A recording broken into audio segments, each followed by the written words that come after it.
안녕하십니까. 자, 이번에는 전 시간에 경호의 개념 보셨던 부분에 이어서 이번에는 경비경찰의 특징을 보도록 하겠습니다. 전 시간에 경비경찰의 분야 안에 보면 경호경비도 있고요.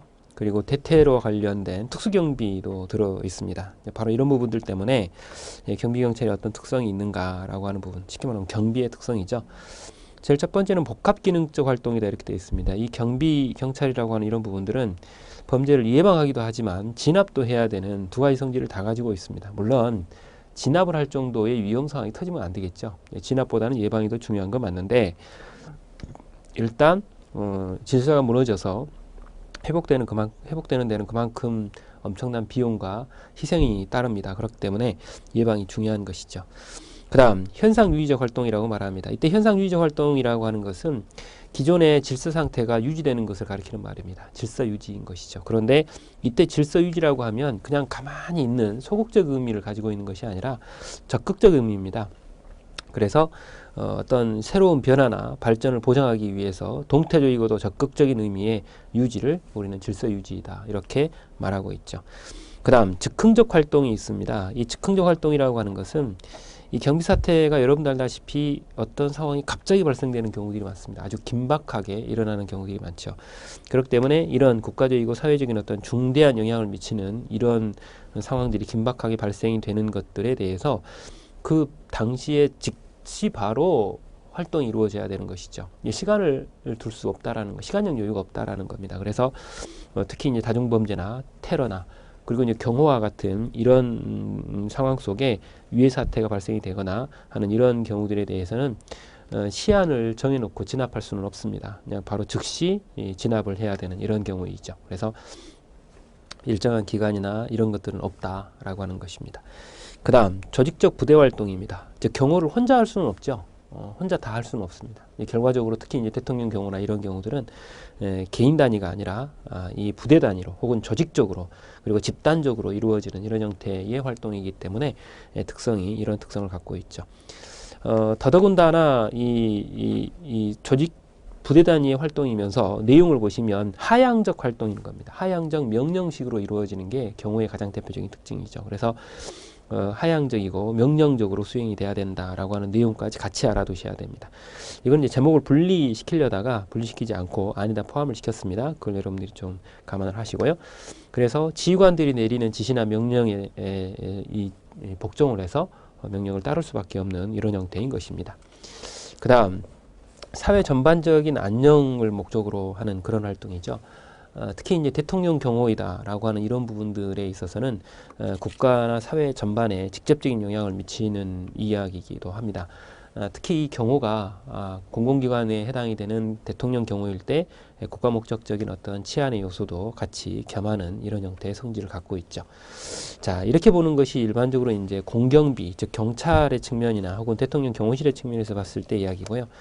민간 경비는 조금 다르죠. 민간 경비를 이제 비교를 해서 여기에 넣어봤습니다. 먼저 의의를 보시면 협의를 보죠. 협의는 국민의 생명시체 재산을 보호하고 질서를 유지하는 범죄 예방 활동을 우리가 민간 경비에서의 이 경비를 가리키는 말입니다. 그리고 이제 이걸 광의로 따지면 이 방범뿐만 아니라 방제, 방화까지 합쳐서 우리는 통상적으로 우리 일반적으로 이제 광의의 경비이다 이렇게 말하죠. 그 다음 형식적 의미의 경비라고 하는 거 한번 봅니다. 이것도 똑같습니다. 실정법에 근거를 둬야 되고 허가받은 법인에 의해서 이루어지는 활동이면 모든 활동이 다 형식적 의미의 경비에 속한다 이렇게 됩니다. 그렇기 때문에 경찰이 하는 경우와 민간 경비가 하는 경우가 법적으로 명확하게 구분되어지죠. 여기도 물론 형식적 의미의 경비와 실질적 의미의 경비가 반드시 일치한다고 말할 수 없습니다. 불일치한 면들이 많죠. 그리고 실질적 의미의 경비를 보겠습니다. 실질적 의미의 경비는 국민의 생명체 재산의 보호와 사회적인 어떤 손실, 질서 유지를 위한 모든 활동들을 다 실질적 의미의 경비라고 우리가 말하게 됩니다. 그렇기 때문에 공경비하고는 차원이 좀 다른 본질적인 좀 다른 부분이 있습니다. 그러나 이 본질 한가운데 핵심은 똑같습니다. 어차피 이제 범죄를 예방하고 질서를 유지하고 재산을 지키고 그다음에 생명을 지키는 이런 일들의 차이가 있는 것이죠. 그래서 실질적 의미의 경비는 주로 공경비하고 주체면에서만 차이가 있는 것뿐이지 실제 하는 일은 거의 비슷하다 이렇게 볼 수 있어요. 그래서 주체면에서는 차이가 있으나 하는 행위 즉 작용에 있어서는 거의 같다 이렇게 보는 것이죠. 그 다음 기본적인 요소를 보겠습니다. 이 민간경비는 대상이 자신들에게 서비스를 의뢰한 특정한 고객에게 서비스가 나가는 거죠. 그래서 대상 자체가 특정성이 있다라고 볼 수 있습니다. 특정 고객에게만 나가니까. 그 다음 두 번째, 민간경비는 돈을 벌려고 합니다. 경비업자가 돈을 벌려고 하는 행위입니다. 그렇기 때문에 비영리적인 목적으로 이루어지는 공경비하고는 조금 차원이 좀 다른 것이고요. 그리고 이제 비강제성을 띱니다. 민간경비는 공권력을 행사하는 기관이 아닙니다. 그렇기 때문에 비강제적인 수단으로 경비가 이루어져야 되는 것인데 반해서 공경비는 강제력을 사용할 수가 있죠. 그래서 양자가 강제력 수반 여부에 있어서 조금 차이가 납니다. 그래서 비강제성이 특징이었다. 그 다음 역할 범위 한정성이 있습니다. 민간경비는 범죄를 예방하는 이런 활동을 하는데 국한되어 있는 데 반해서 공경비는 범죄 예방뿐만 아니라 법 집행 차원의 공권력을 행사하는 진압이 이루어질 수 있습니다. 그렇기 때문에 양자가 다른 것이죠. 그래서 밑에 부분에 보시게 되면 공경비와 비교를 해봤습니다. 주체면에서의 비교인 것이죠. 그래서 공통점을 본다면 범죄 예방이라고 하는 측면에서 공공성이 가장 많은 부분이 될 수 있고요. 질서 유지는 사회 기반적인 요소, 그리고 손실 감소가 있죠. 그리고 이제 인간을 일반적으로 이제 안전하게 하는 이런 부분에 있어서는 같습니다. 그래서 이게 이제 같은 면이고, 그 외에 이제 주체면에서는 보시다시피 이제 국가 또는 지방자치단체가 해야 되는 공경비와는 다르게 민간경비는 돈을 벌기 위한 경비 업체가 하는 것입니다. 그리고 대상도 다르죠. 수요자 혹은 대상은 공경비에 있어서는 모든 국민들이, 그리고 국가나 혹은 지방정부 자체도 이게 수요자가 될 수 있습니다. 그러나 민간경비는 아닙니다. 의뢰인들이 따로 있는 것이죠. 그 의뢰인이 물론 사인일 수도 있지만 지방정부 혹은 학교 같은 이런 데도 될 수가 있습니다. 그 다음 비용은 누가 되는가? 공경비는 당연히 국민들의 세금으로 국가가 돈을 대는 겁니다. 그런데 민간경비에 있어서는 대가성이 있는 돈이 의뢰인으로부터 이렇게 업자에게 제공이 돼야 되는 것이죠. 자, 그리고 이제 소비자의 능력입니다. 어차피 공경비의 경우에 있어서는 경제 능력하고 상관이 없습니다. 그러나 민간경비는 그렇게 국가가 제공하는 경비 이외에 추가적인 경비를 또 제공받고자 하는 사람들에 의해서 이루어지는 것이기 때문에 경제력이 그만큼 더 있어야 되겠죠. 그 다음 보호이익의 목적입니다. 공경비의 경우에서는 불특정 다수인들, 즉 일반 국민들이 사익과 공익을 보호하고자 하는 데 있습니다. 그러나 민간경비에 있어서는 제한된 그 고객으로부터 일단 사익을 보호하는 데 주된 목적이 있는 것이죠. 그렇기 때문에 이 고객 이외에 불특정 다수인에게 서비스를 제공하는 것은 아니라는 의미이죠. 그 다음 강제권 보유 여부입니다. 이 공경비는 이 공권력을 사용할 수 있어요. 쉽게 말하면 권력을 발동할 수가 있지만 민간경비는 현재 원칙상으로는 보유할 수 없도록 되어 있습니다. 그 다음 누가 하는가? 인력이 어떤 인력인가? 공경비의 경우에서는 주로 경찰 공무원들이 하죠. 그런데 반해서 민간경비는 사인으로서의 민간경비원이 하고 있습니다. 그렇죠? 그 다음 권력의 기초를 봅니다. 공경비는 일반 통치권에 근거합니다. 경찰권이라고 우리가 말하죠. 그런데 민간경비의 경우에 쓰는 계약을 맺고 이루어지는 사건의 하나입니다. 그렇기 때문에 공권은 아니다라고 하는 거죠. 그 다음 법률관계와 관련된 부분을 보시면 이 공경비의 경우에서는 법령이 반드시 근거를 둬야 되는데 반해서 민간경비의 경우에 있어서는 계약의 근거를 둡니다. 그죠? 계약을 맺고 하는 것이니까. 그리고 그 역할 부분에 있어서도 상당한 차이가 있습니다. 공경비는 범죄 예방뿐만 아니라 법 집행과 관련된 부분에서 범죄를 진압하고 체포하고 수사하는 이런 모든 일들을 할 수 있는데 반해서 민간경비에 있어서는 이 범죄 예방과 손실 예방과 관련된 부분들을 제한적으로 할 수 있을 뿐, 그리고 이제 공권력을 행사한다 하더라도 일반 사인과 똑같이 영장 없이 현행 범인을 체포하는 정도에 불과한 행동만 할 수 있습니다. 그 다음 주된 영역 자체가 공경비는 공적인 영역이죠, 당연히. 그러나 민간경비는 계약과 관련된 사적인 영역입니다. 그리고 이제 공경비에 있어서는 공공재로서 비경합적인 서비스입니다. 그래서 이렇게 다른 사람이 소비를 한다 하더라도 내가 소비를 못하는 것이 아니라 다 같이 소비를 할 수 있는 이런 형태입니다. 그런데 민간경비는 그렇지 않습니다. 경제제인 것으로 서로 경합적 서비스가 이루어지는 이런 형태로 우리가 볼 수 있습니다. 그다음 영리성의 여부입니다. 어차피 공경비 경찰이 하는 서비스의 경우에 있어서는 돈을 벌기 위한 건 아니죠. 비영리적인 부분이고요. 그리고 민간경비는 경비업자가 돈을 벌기 위해서 영리적인 활동을 하는 것입니다. 그래서 양자가 차이가 나는 것이죠. 그다음 배제성이 있는가?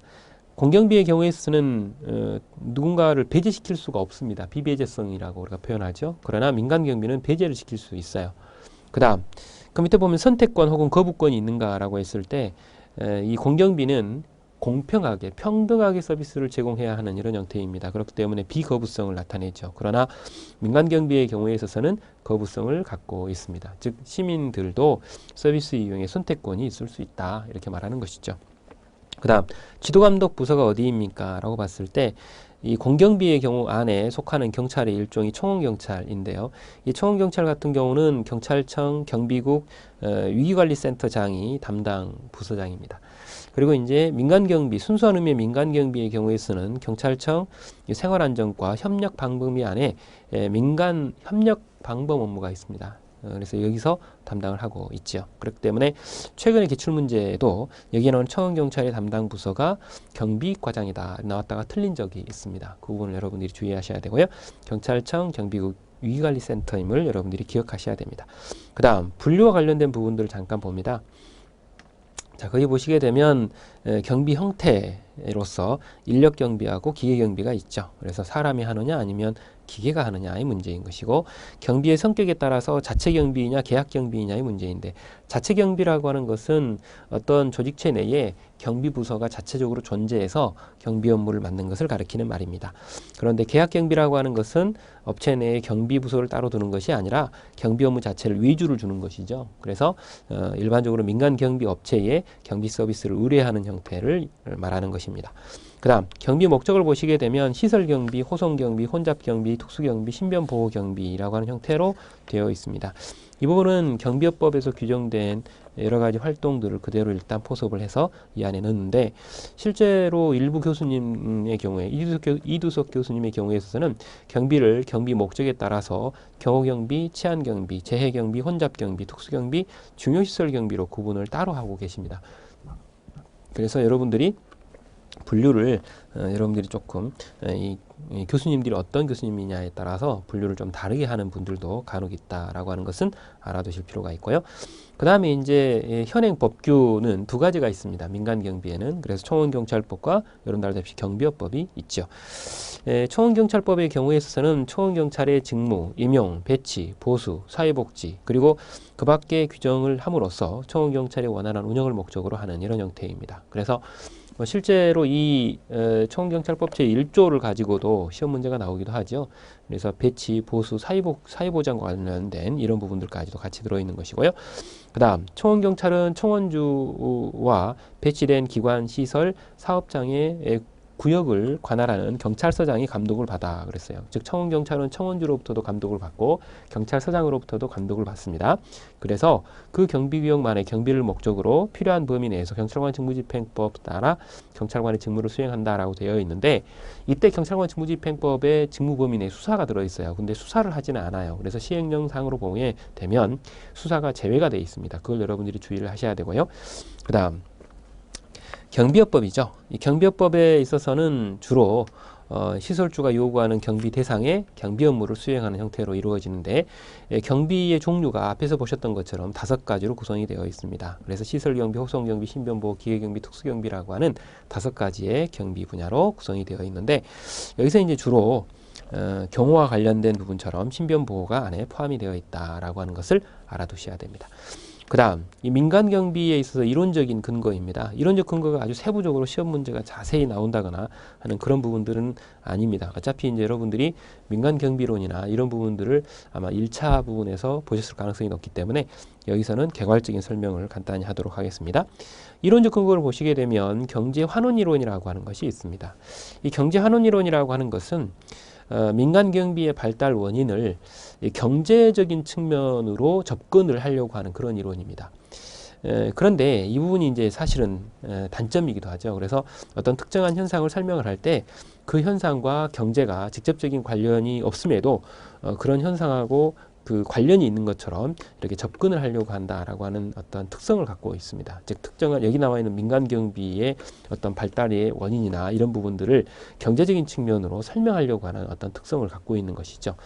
그래서 이 경제 환원 이론의 전제를 보시면 민간 경비 시장의 성장을 범죄의 증가에 따른 직접적인 대응으로 소개하고자 하는 것이죠.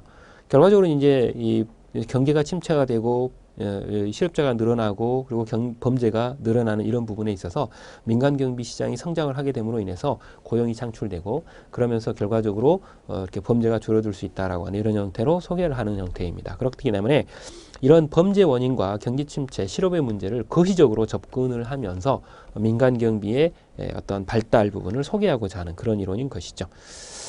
이 부분은 이제 미국에서 이렇게 접근이 되었기 때문에 이런 이렇게 이론 설명이 이루어지는 것인데 단점은 방금 전에 말씀드렸던 것처럼 이론적으로 꼭 이렇게 경제하고 꼭 관련이 돼 있다고 보기는 어려울 수도 있는데 경제적인 측면으로 해석을 하고 있다라는 부분이 포인트인 것이고 그다음 수익자 부담의 원칙을 보겠습니다. 여기서 포인트는요. 부담을 누가 부담한다? 수익자가 한다라는 사실이에요. 수익자의 동그라미를 쳐놓고 여러분들이 보시면 되겠습니다. 이론적으로 봤을 때 이 자본주의 사회에서 국가기관의 일부인 이 경찰이 가지고 있는 기본적인 어떤 성격이나 기능이 있습니다. 근데 문제는 이 기능이 뭘까에 대해서 의문을 제기하는 거죠. 그래서 경찰이 가지고 있는 기능 혹은 역할이 국민 개개인의 안전과 사유재산을 보호하는 것이 아니다라고 하는 이런 형태를 나타내는 것입니다. 뭐 기존에는 국민 개개인에 대한 안전과 사유재산을 보호하는 관념에 있다라고 봤었는데 여기에 나오는 수익자 부담의 원칙의 스타트점은 경찰이 그런 기능을 하는 역할이 아니다라고 하는 부분에서 스타트가 됩니다. 이 부분은 최선우 교수님의 교재에 보시면 행정 수비 범위론이라고 하는 것을 언급을 합니다. 즉 치안 활동을 맡고 있는 공경비가 어느 범위까지 일반적으로 행정 영역, 즉 경찰 행정 영역으로 커버를 할 수 있을까라고 하는 거예요. 즉 국가가 책임질 수 있는 행정 영역인 치안 분야가 어느 범위까지인가라고 하는 것이죠. 이 부분에 대해서는 미국이 1960년대 후반부터 70년대까지 이 국가가 공공 서비스의 한계를 설정시키고자 하는 이런 부분이 도출이 되었는데 그게 바로 우리가 말하는 행정 수비 범위론이라고 하는 겁니다. 근데 문제는 이 수비 범위론에서 경찰이 맡고 있는 범위 자체를 일단 설정하는 과정 속에서 일부가 빠져나온 거죠. 그래서 그 부분을 누가 부담해야 되는가? 결과적으로 국민이 직접 부담해야 된다라고 하는 형태로 나오게 됩니다. 그래서 민간 경비 차원에서의 수익자 부담의 이론과 밀접한 관련이 있는 것이 행정에서의 행정 수비 범위론이다라고 말하는 것이죠. 그래서 이 자본주의 사회에서는 국민 개개인의 스스로의 재산 보호와 범죄에 대한 신체적인 피해로부터의 보호는 결국 국가가 해야 되는 것이 아니라 개인이 스스로 돈을 내서 해야 되는 수밖에 없다라고 하는 의미에서 수익자 부담의 이론이다라고 하는 것이 나오게 됩니다. 그럼 결과적으로 경찰의 역할을 바라보는 시각이 바뀌었다라는 거죠.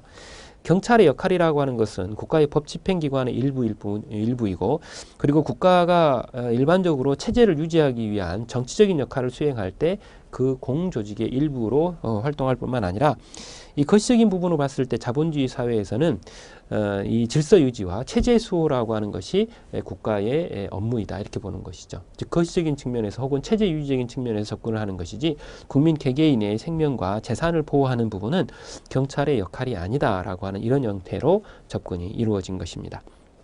그래서 거기 보시게 되면 이 국가가 이렇게 논의를 펼치는 이유 중에 하나가 국가 재정상의 위기도 있죠. 그래서 6번째로 보시게 되면 국가의 재정상의 위기 때문에 이 사회 안전 보호나 범죄 예방 능력을 이렇게 충족시키지 못하는, 즉 국민의 바램을 충족시키지 못하게 되었고 결국에는 국민 스스로가 수익자 부담의 원칙에 따라서 자기 스스로가 민간 경비 업체에 위탁을 해서 일단 이걸 안전을 확보할 수밖에 없게 되게 되었다. 그래서 민간 경비가 성장하게 된다라고 보는 것입니다. 자, 이렇게 보면 수익자 부담 이론이 성립되기 위한 여러 가지 요건들이 있는데요. 제일 첫 번째, 국민들의 소득이 전반적으로 향상됩니다. 향상되었을 때 이거죠. 두 번째는 실제적인 범죄가 증가해야 되고요. 그리고 세 번째는 국민들이 민간 경비에 대한 인식이 변화해야 된다라고 하는 특성을 갖고 있습니다. 자, 이렇게 되었을 때 비로소 민간 경비가 성장을 하는 것으로 보는 것이죠. 근데 물론 이것에 대해서도 이렇게 너무 확대가 되면 민간 수익자 부담 이론이라고 하는 것이 만능으로 될 수는 없습니다. 어차피 이제 국가 공권력에 대한 불신이나 아니면 시민들의 과도한 비용이 또 발생될 수 있고 또 빈부격차에 따라서 누군가는 서비스를 받는데 누군가는 서비스를 받지 못하는 차별의 문제가 생길 수 있기 때문에 문제가 되는 것이죠. 그다음 공동화 이론입니다. 이 공동화 이론은 민간 경비가 경찰 본연의 기능이나 역할을 보완 혹은 대체하는 일로 해석을 하게 됩니다. 지금 오늘날 보게 되면 범죄가 늘어나고 혹은 변화하는 그 속도보다도 경찰력이 늘어나고 혹은 조직이 강화되는 그 속도보다 더 빠르기 때문에 결과적으로 이 범죄를 따라잡지 못하는 이런 부분이 생깁니다. 즉 범죄하고 경찰과 치안 서비스 사이에 갭이 발생하게 되는데 이런 갭을 우리는 공동 상태라고 표현하는 것이죠. 결과적으로 이 경찰력 증가가 현실적인 사회적 요구를 따라오지 못하는 것입니다. 그래서 생기는 갭 때문에 그걸 메꿔야 되는 게 누구인가? 그래서 민간 경비가 필요하다. 이렇게 설명을 하는 것이죠. 결과적으로 이 공동화 이론이라고 하는 것은 경찰과 민간 경비의 상호 보완적인 그리고 역할 분담적인 관점에서 접근을 하는 것이지 상호 갈등이나 경쟁적인 요소로 발전하는 것은 아닙니다.